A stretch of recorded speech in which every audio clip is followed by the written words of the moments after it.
Hi everyone, and welcome back to another episode of The Search.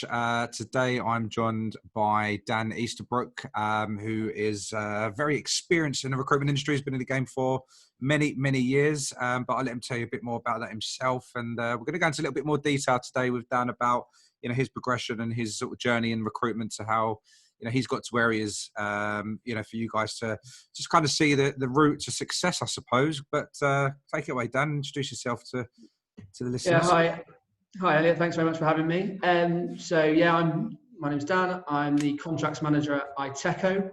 I've been doing recruitment, IT recruitment now for 15 years. Longer than I care to remember. Anyway, a veteran in the game now, I suppose. Yeah, like veteran. That sounds better than all those many years you mentioned just then.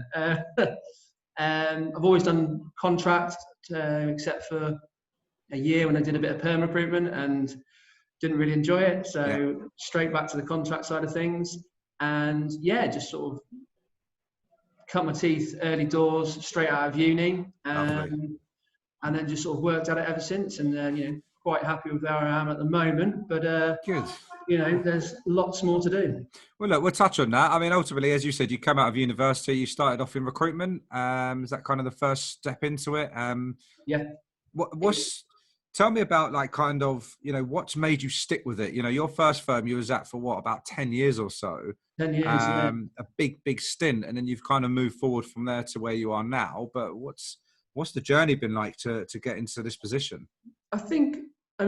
Getting into it was a bit like a lot of people, fell into recruitment, all that sort of stuff. And, saw the adverts and lots of zeros at the end and OTE, which at the time I was like, I don't know what that means, but it sounds good. Got into it that way. But just the place where I started off, they were so good at getting me up and running. There were good training, really supportive and stuff like that. Yeah. And it just, when you're doing well in recruitment, as a lot of the people listening to this will know, it's the best job in the world. On a bad day, it's awful, pretty terrible. I've had plenty of bad days and plenty of good days. Old enough to remember the recession in 08-09 wasn't much fun. Black Tuesday, I think it was, we had in our office where we lost about, I think I lost 80% of my runners in 2 days. So it's just resilience and just keeping going. Just hard work, really. Just got to keep at it, but it's enjoyable. You have fun. Did you always want to go into management? Was that something you chose to do? Because obviously, in this industry, you've got the choice. You go down the principal route and you become an individual contributor long term, or you take on that management responsibility, and then that kind of does, which I've seen from a lot of other people we've spoken to on these podcasts, that it can affect your billing, right? And it can really sidetrack you. Yeah, definitely, it can, and it can have it can have a negative impact as well as a positive impact. I think there is a problem in the recruitment industry in general, where a lot of the time you're not always afforded the choice of being a principal or being a manager. A lot of the time you do well, you hit big numbers, and you get given a trainee, and the next thing you know, you're a manager and you're responsible for this person and training them and stuff like that. And I think that's probably how I got into it. But then once I started seeing their success, and almost their success was more important than mine, I was celebrating their wins as much, if not more, than I was my own. Yeah. I realised that it was something that I think I was quite good at, and B, I really enjoyed, and just sort of seeing them progress. And some of the people I've trained now have, really gone on to decent things, like sort of director level and things like that. And it's it's great to see, and that's so rewarding. Yeah, definitely. But no, it wasn't the plan. The plan was just to, I'm not sure there was a plan. The plan was just to do as well as I could. I was enjoying it. I had a great time, great team, and just keep going. It was I think when it really sort of clicked for me was just before I left my first company. I was like, I want to do more management. I want to be a manager rather than just a managing consultant. I'm happy doing both. I still enjoy the day job. I love, getting on the phone, doing BD, finding candidates and all the rest of it. I love all that, but I find the management side of things the most rewarding. And seeing where you can take somebody. A lot of the people I've worked with, past and present, I keep in touch with them. I like to know what they're doing, how they're getting on. It gives me a a real sort of, buzz. One thing I want to touch on, which a lot of, I only don't, I mean, hopefully you're happy to sort of share this with me, but ultimately, like people that are in recruitment, they get this sort of the glimpse of management and, looking after people as like a mentor, if you like. And, they become down, they go down that route, but they don't see the value of, the override that a manager can receive for the performance of the team and what they generate for the business. And, really go into depth with it, that they can see the earning potential on that. Right. So absolutely. how long into management did it take you to start seeing the rewards for the efforts you put in with your team? Because it doesn't always start off that quickly. No, it doesn't start off that quickly, especially when you're managing a contract team as well, because they've got to get their runners up, and that takes time. It's not like a perm team that can, a new trainee can strike it rich very, very quickly and do that big 20 grand deal or whatever.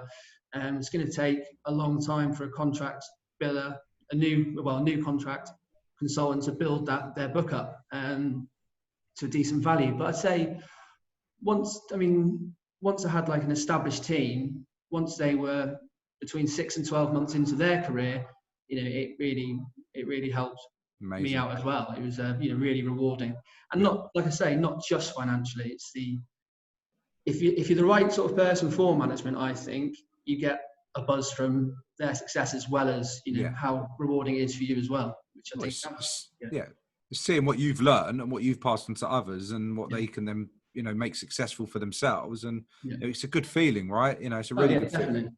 Definitely. And there's a lot of managers out there that manage performance on one hand, but they also don't. They're not really. I get what you're saying about a manager that is happy for the success of others, and there's a lot of people that aren't like that. Well, I think the most important thing I've learned during my career in regards to sort of management, as it were, is that there's a massive difference between management and leadership. Yeah, that's what I was trying to get at. I'm a big fan of leadership. Do you know what I mean? I don't ask my team to do anything that I wouldn't do myself. I expect them to follow in my example, not just, it's not do as I say, not as do as you're told, not as I say type thing. Do you know what I mean? And that's really something that bugs me when I see it elsewhere. Managers kicking back and just telling their team what to do, and you haven't made it when you get to manager. Do you know what I mean? It's the middle floor. I feel like that's kind of when the hard work really can begin at that point. Yeah, absolutely. And there's so much more you can do, because you're responsible for yourself and you're responsible for 1, 2, 3, 4, 5, however many other people. And you've got to, you're answerable to somebody else ultimately about your own performance, but also their performance. Yeah. You don't know what you don't know. And if they're struggling, partly it'll be down to your input into them. Of course, their work ethic and how hard they're willing to work and how much effort they're willing to put in makes a difference. Fine. But you've got to give them those tools, and you've got to enable them to be a success. Definitely. Have you done any reading or any lessons of sort of coaching to help you sort of progress in management? Have you done so I've got a CMI in leadership and building teams as well. So that's like an actual sort of qualification in leadership, which was pretty cool. And there was a lot of reading around that I did. I was like going back to uni. I actually had to like do essays and things, which I didn't realise. Yeah, of course. Thought I'd written my last essay, but that was really good. And I did a lot of reading around that, sort of loads of different areas, from really easy stuff like the 1 minute manager that you can pick up in, and it takes no time at all to flick through, to sort of, more in-depth stuff as well. Amazing. Fine. It's good. You've got to sort of, and this is what I sort of try and get across to my team as well, not necessarily about management or sales even, but just about their market. You can put in additional stuff outside of the office, and it's going to make a difference to your paycheck at the end of the day. Cool. So it's all those cliches. You get out what you put in. I think recruitment is the ultimate cliched industry. Work hard, play hard, get out what you put in, all that sort of stuff. But it's true. No, it is. It's still there. All these sayings and that we hear every day, and we have done for many years. It is all factual. It's all true. It is how it is, literally. So I do agree with most of them. I have to say. Question for you: Yeah, what's the I biggest find challenge you've ever faced as a manager since you've got in this position? What's something that stuck out as, you know what, that was a really tough time. I really struggled then, but we got out of it and whatever. oh, that's a good question. I think Mm. well, my gut would probably say when you're trying to build a team, it's very difficult to sometimes distance yourself from being perhaps too close to people and being a bit too friendly. And when you've got Mm. to sort of be the manager and the bad guy, as it were, Yeah, that can be quite tough depending on the relationships you build with certain people. I struggle with that still. Even I run a Yeah, business and I struggle with that's that. that's not easy. Or when people come to you with issues that you're just not ready for, Yeah, and it's like work, I'm fine, but when it's like outside of work and they're coming to you, it's a whole different level of responsibility. But yeah, you've got to be that sounding board sometimes. You might have to deal with all sorts of stuff that you're not trained, qualified, or yeah. prepared to deal with. But I think that's a sign of success as well, that they're happy speaking to you and coming to you and stuff like that. Definitely. So I Yeah, think that's challenging. The day job, the work, that's that you've done it for a certain amount of time. You've been successful. That's why you're where you are. So fine. that kind of goes with the territory. I don't find that bit too difficult. Yeah, It's more when it's it's the relationships you've built with people and how they work out sometimes, and fine. dealing with that. I think I definitely agree with you on the challenge is obviously the differentiating the difference of being a leader manager to a friend and relationship with Yeah. your staff and people that work for you. And I also agree with you about when they come to you with issues, I think that's just about being human rather than Mm. anything else. And I think people overthink that and worry about dealing with certain matters. And it's just like, you know what? Right. Just don't even think about it. It's just about being a normal person that a friend of yours or a family member might come Right. to you with. And you just got to think, if you can't help them, you tell them, I can't help you. I don't know what you want me to Right. tell you. Yeah. You can't always have the answers for everything as a manager, right? No. It's like I say, it's more the being unprepared rather Yeah, than the actual issue. Because like you say, the issue is easy to deal with. You just treat them like a human being, and you show some empathy and compassion, and you can usually sort most things out, or at least put them in a position where they're comfortable to sort themselves out, or whatever exactly. it is they need to do. But it's, for me, that's always been the most, not difficult, most awkward perhaps, Fine. scenario. So how have you dealt with, just to touch on this, lightly, how have you dealt with management over COVID and being that leader and go-to? How have you sort of dealt with it yourself? It's been pretty tricky. The market has been pretty quiet for us over the last 3 or 4 months. We have been ticking over, been doing business and stuff like that, but unfortunately, we've had quite a few people on furlough, and it's been about communication, really. Just picking up the phone, seeing how people are, really, more than anything. Touching base with what they've got going on. In some ways, probably had more contact with them, because when you're in the office, you take it for granted that you can see someone every day, speak to them Mm. every day, find out where they're up to with business. Whereas when you're sat at home, and I've been homeschooling and all that sort of stuff as well, which is all good fun. Yeah, I Much bet. harder than being a manager in recruitment, I promise you. Yeah. um, you've got to make the time, and you've got to sort of do those Zoom meetings in the morning or the evenings, or update each other on Teams, and it's that slightly more forced communication. But in some ways, it's been quite good because it has a bit more structure than perhaps it would in the office, Yeah, because you take it, like I say, you take it for granted that you're sat next to somebody, you know what's going on with their business, you hear their calls, you see what they're doing, you get them to run through what they've been doing in the morning, the afternoon, or where they're up to at the end of the day, etc., etc. Whereas not being with them, you had to structure it, which I think actually helps, and we've sort of used some of that as we come back into the office, because we've yeah, been back in for 3 weeks now. So fine. we try to use that to actually add a little bit more structure to what they do, and I think everyone's benefited from it.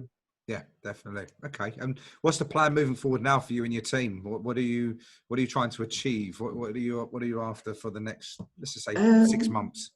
I mean, I think it's re-establishing where we were before COVID, because I think the proposed changes and impact of IR35 coming in the same week as we went into lockdown really hit us on the contract desk.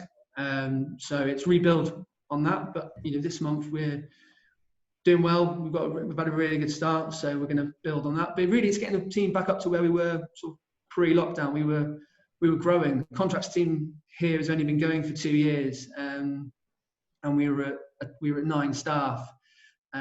So we were growing well, but now we've cut that back down. So we've got a few more people coming back in August, which will be good. And so we'll just keep building on that, really. But it's just keeping that momentum going, keeping that confidence going, and the drive. I'm lucky the team here are really, really driven, motivated, passionate about what they're doing. Just not losing that. And that was one of the things that we had to keep going during COVID, during lockdown. Yeah. It was just, and as I said, it was more about communication than anything else. It wasn't about worrying about target necessarily. It was about, where are you up to? Here I am. This is what's happening with the business. This is what we're doing. This is what we're trying to do. But as from a wider business point of view, we just want to keep growing. We're a young business, only 4 years old. Got named on the Sunday Times top 100 small companies to work for. Oh, fantastic! This year, I think, I'm not sure, unofficial stat. I think we're the youngest business to ever get onto that list. The first time we're trying. So it's about that. It's about growth. We're a team of, I think the office is 60 plus. It's just keeping that going. We're expanding abroad. The USA is operating now. They haven't got out there yet because of lockdown. They can't. Visa office is shut. Yeah, I know. Yeah. But that's that'll be probably January at the latest. Yeah. That'll start off with just a permanent division, but that eventually will expand into contracts out there as well. So there's lots to do. Fine. Lots to do. It's exciting times. Good. No, that's nice to hear. And if anyone wants to reach out to you directly for any advice or, to even work for you, what do you kind of, what type of person do you aim to sort of get into your team? Is there any sort of perfect picture that you can paint for someone, or? I think we've always been successful by hiring grads and trainees, and people who are just hungry, driven, a bit smart. You haven't got to be a genius to do this job. I always say to people at interview, this isn't difficult work, but it is hard work. Yeah. You've just got to put the effort in. And it goes back to those cliches, get out what you put in and all that. But it's really about, not cutting corners, not selling for mediocrity. It's about pushing yourself to be as good as you can be. And, there's nothing stopping you from being as successful as you want to be. Definitely. So it's about those sorts of people for me. And like I said, I'm really lucky in my team. They are relentless. They want to do well, but they're human beings and they're nice people as well, which is quite nice. Really, we're just looking for smart, switched on, engaged, outgoing people, really. The only thing that's probably different to our recruitment model right now is that we're probably focusing more on experienced hires. Someone's out there with, 2-3 years experience and they've got consistent billings on a contract desk, then I would definitely take a call. Yeah, fine. Good. Well, look, Dan, anything else to add? Any sort of more final thoughts to anyone thinking about going into management or who's just started out in recruitment? I mean, obviously there's that persistence and sticking with, the game to reach it, but any final note? I mean, I just sort of say on the recruitment front, it's, don't go into it lightly because it is hard work, but on the flip side, give it time once you're in there, because if you make a success of it, you will enjoy it. It is, like I said, I've been doing it for 15 years and loved almost every minute of it.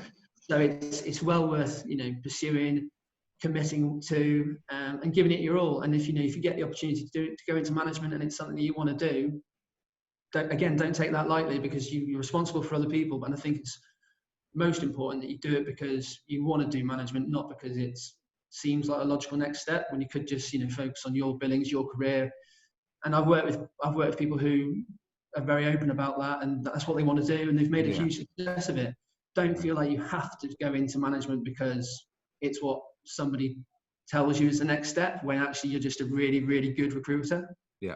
Because you've got to be selfish, I think, to be the best recruiter, and you've got to be pretty selfless to be a decent leader. So it's a balancing act. No, I like that. I'm going to make a quick note of that. Yeah. No one said that to me on any of these podcasts, and I like the way that you've kind of worded that, because ultimately that's exactly what it is, right? And if someone said to you, just to sum up management in a nutshell as a recruiter from a individual contributor to a manager, that's it basically. Yeah, I think so. Yeah. Yeah. I think that's what leadership is, isn't it? It's like, management tells you what to do, leadership show you how to do it, and lead the way. That's really what I've tried to do over certainly the last few years. I think when I first started, I didn't know which way which way was up and down. I just tried to do my job and hope they did the same thing. Whereas now, sort of a lot more consciously try and sort of lead by example. And I think if you can do it, best of luck to you.